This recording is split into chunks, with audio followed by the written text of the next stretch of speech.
Micropropagation or in vitro clonal propagation. What do you mean by clonal propagation first? Clonal propagation means production of clones through the parents. That is, the offspring produced is exactly similar to its parent. And this we do by various methods like budding, grafting, etc. And when we do this clonal propagation in the laboratory conditions, in the test tube, in the jars, we call it as in vitro clonal propagation. And why micropropagation? Because we use a small part of the plant for its propagation. That is micropropagation. Now, what do you mean by micropropagation? Multiplication of genetically identical copies of cultivars by asexual reproduction using tissue culture. So here is genetically identical copies of cultivars by asexual reproduction. That is, there is no fusion of male and female parent. We are using it through tissue culture. We are doing it through tissue culture by asexual reproduction.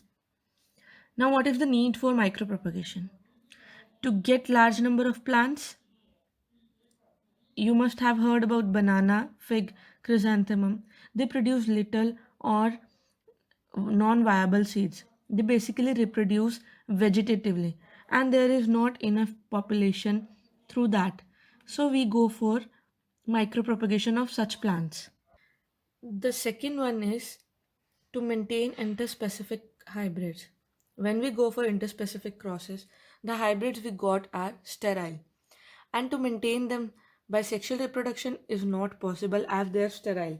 So we go for micropropagation as it allows us the rapid multiplication, and to maintain heterozygosity, which occurs due to often cross pollination and cross pollination.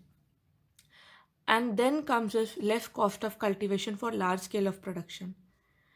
See, the per plant cost of cultivation will be less in large scale production. How is?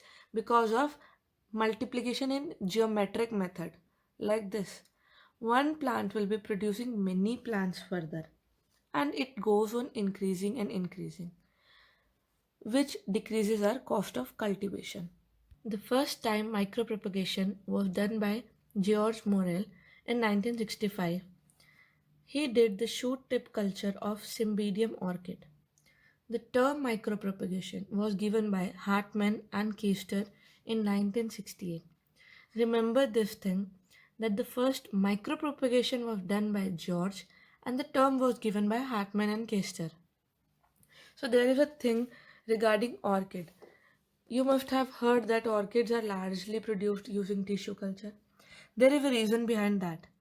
Orchid produces very small seeds, and the seeds require association with fungus for germination, which is very difficult to achieve humanly.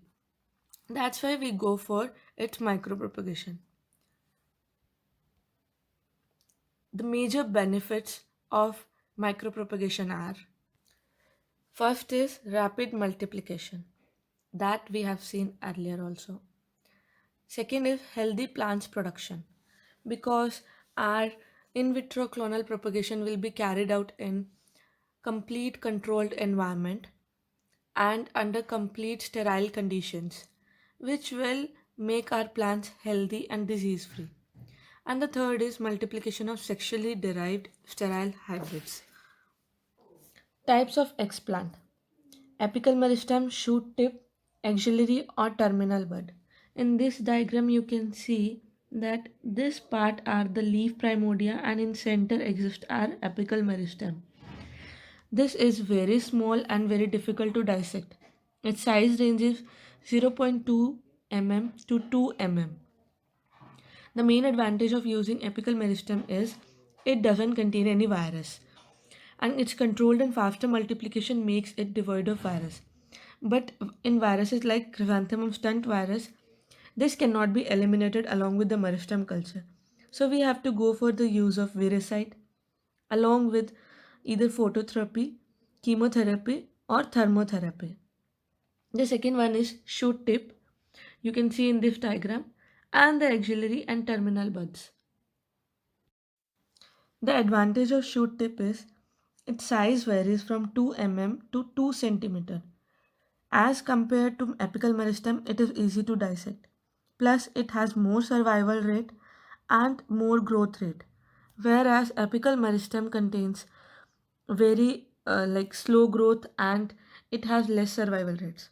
And as compared to all, axillary bud is very easy to dissect as its size is more than 2 centimeter or 2 centimeter, and it has good survival rate also. Stages of micropropagation.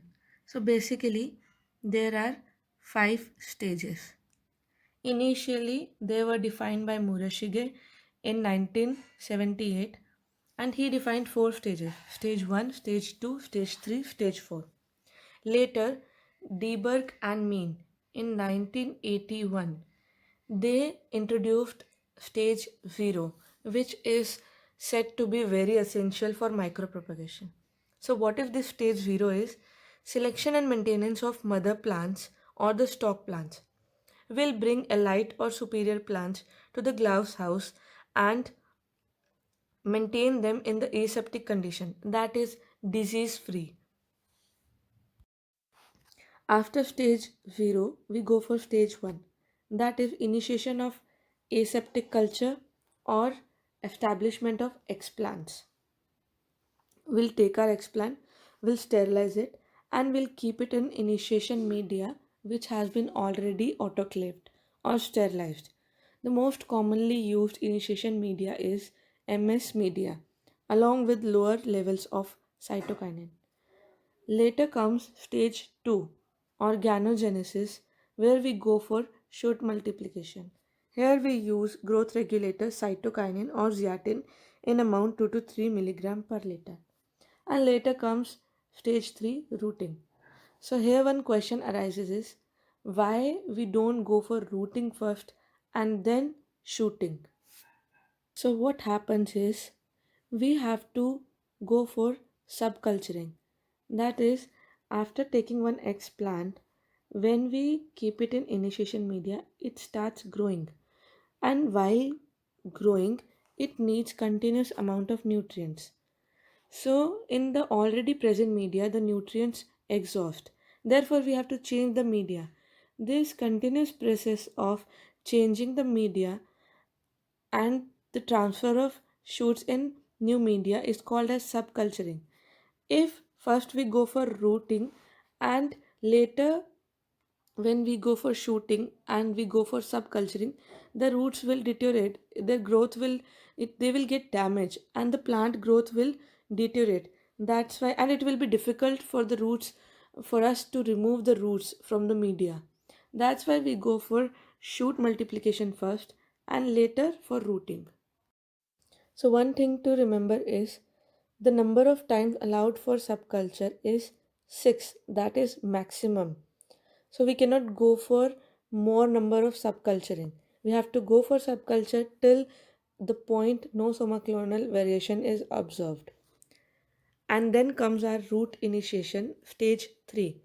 The growth hormone used is auxin, that is IBA. It is most commonly used.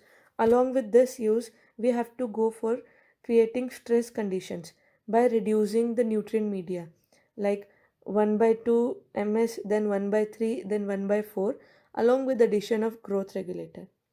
The time taken for rooting commonly is 1 to 4 week, and the concentration of growth regulators used varies from zero point 0.5 to 5 milligram per liter.